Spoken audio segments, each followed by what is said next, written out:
Bismillahir Rahmanir Rahim. In the name of Allah, most gracious, most merciful. Aljumuah Magazine, Volume 24, Issue 1112, the Al-Qa'dah, Dhul Hijjah, 1433 Hijri. Counsel and Comment. Fourth in a four-part series, The Fires of Marriage, The Fire of Sex, Olivia Compierre. Sex in Context. So far, we've covered 3 of the 4 fires of marriage in our series. As a refresher, those are the fires of time management, household duties, and family, parents, and in-laws. We've come to the last and final fire or conflict, to which all of other fires are closely related, the fire of sex. I have struggled to find a subtler term to use for this writing. Most would suggest the term intimacy, but we will also discuss intimacy and how it is actually not an accurate euphemism for sex. We could say conjugal or marital relations, but I also don't want to apply a term that is too broad or vague. So straightforward it is, and apologies to anyone uncomfortable with this in this form.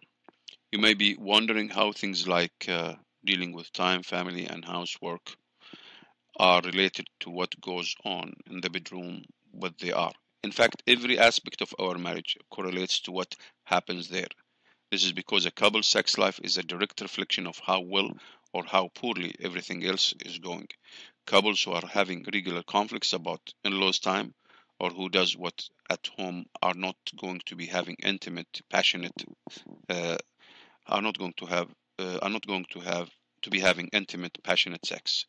Describing sex that way may sound like a pipe dream to a lot of couples. After all, we've all been told that such sex is only a once in a lifetime phenomena during the honeymoon phase, when just the novelty of doing it is enough to make it seem great. But once a couple matures and gets used to each other, passion goes from something of a hot summer wind to a cool autumn breeze, and that's just the way it goes. So enjoy that first year, because it's never coming back. The good news is that simply isn't true. Couples can make the choice to have passionate, connected sex at any age and stage of marriage. The hard part is they have to work on the rest of their marriage first. Many of us have resigned ourselves to certain conflicts with our spouses, ongoing battles that we're always reloading our ammo for, that we're always reloading our ammo for, or perhaps we just nurture the bitter seed of resentment, and one way we punish our partner for being lazy or a nag is by withholding or acting indifferent about sex. Sometimes it's like doing it becomes a sadaqah, full stop. Sometimes it's like doing it becomes a sadaqah, full stop, like the interested partner is some needy beggar. Let's be honest, a lot of the time we just take the fiqh approach and a wife will do it for him so that she's not sinful.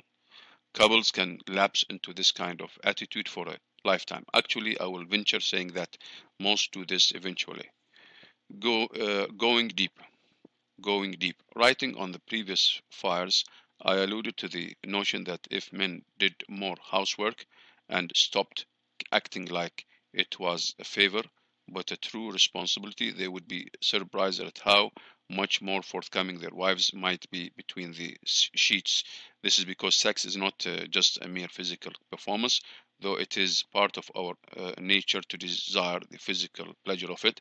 It is also an emotional connection, one that should be full of the deepest love. When a couple feels this appreciation and love for one another, sex becomes the expression of it, and that's what takes it from mediocre to outstanding.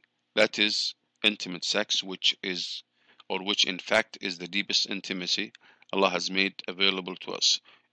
It is that magical sex that every couple craves, but most don't know how to achieve. Most couples have emotionally disconnected sex. They have sex just for the pleasure or for one person's pleasure or just for the sake of doing it.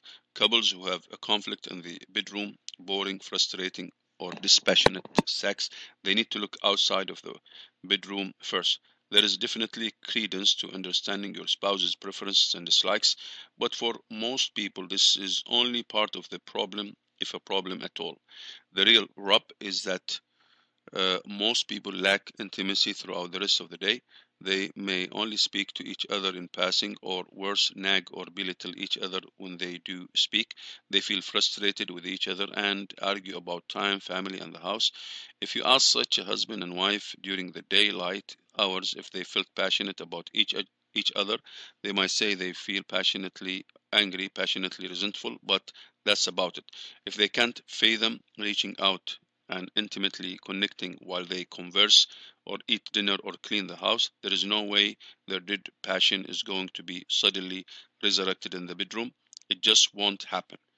Put out the fire, kindle the heart. The first way to cool the sex conflict is to cool all the others. Reach out and authentically represent yourself to your spouse rather than be angry or passive aggressive. This is better than championing your spouse to do what you are not doing, namely reaching out and authentically representing yourself. True listening is also intimacy, and that is the first step upon the way of finding intimacy naturally in the bedroom. When we genuinely listen and express, uh, we are communicating that we truly want to better our relationship and we want our spouse's input. We want to make things better together. It's not about getting our way in the moment or being right or any other sort of short-term personal gain. That's immature. Only mature couples can experience deeply intimate and passionate sex. It is the fruit from the tree we have spent the rest of the day nurturing. That's immature. Only mature couples can experience deeply intimate and passionate sex. It is the fruit from the tree we have spent the rest of the day nurturing. If the tree is neglected or decaying through the day, it won't bear any fruit at night or any time at all. Tell it like it is. Genuine listening and expressing our skills. You don't want to abandon at the bedroom door. We also have to authentically represent ourselves and listen to our spouse during the especially intimate time of sex. This doesn't just mean honoring preferences or dislikes. It is also sharing what we most want out of this experience. This may mean openly discussing positions, visions, attire, or things we may want to do but are afraid our spouse may reject. Many couples settle for boring Many couples settle for boring in the bedroom because it's safe. During this most intimate time, we don't want to suggest something we fear will repulse our spouse or cause them to question our moral integrity. But just as during the honeymoon phase sex was exciting because it was something we knew and different, we ought to continue to apply these elements to our sex life so that it doesn't become just a routine.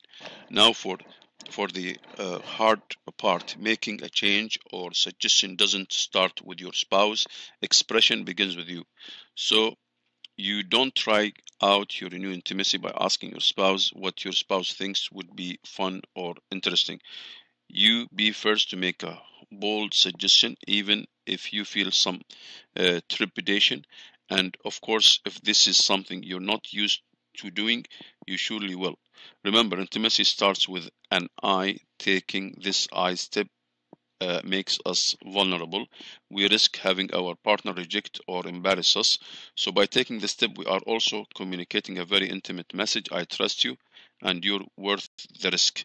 If I were to give one reminder regarding all the conflicts of marriage, it is this: focus on yourself.